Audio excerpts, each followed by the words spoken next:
أرض الكويت وشعب الندى، قلوب المحبة تهدي الوفاء، صفا جود جمعية للصفاء، وطير الهناء بها رفرفا، وطير الهناء بها رفرفا.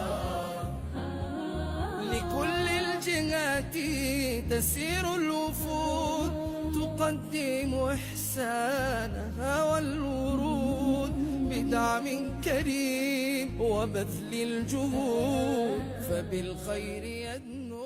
هؤلاء الأرامل رأيت بأم عيني معاناتهم وحاجتهم، سواء للكفالة الشهرية أو للسكن الذي سيأوي هذه الأرملة وبناتها اللي كانت تفكر في البنات، كيف إذا الله سبحانه وتعالى أخذ أمانتها وين يروحون هؤلاء البنات.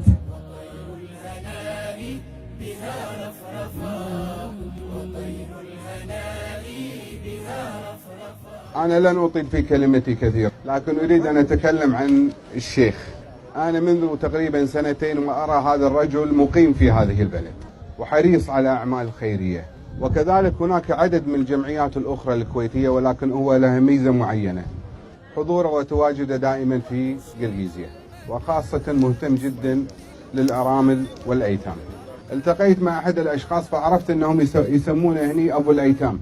جزاك الله خير شيخ على أفعالك. كأم ووالد فبورك أهل الندى في الصفا، فبورك. باسم إخواني أعضاء فريق مهندسي الخير التطوعي، وأذكرهم بحديث النبي صلى الله عليه وسلم: الساعي على الأرملة والمسكين كالمجاهد في سبيل الله، أو الصائم الليل القائم النهار.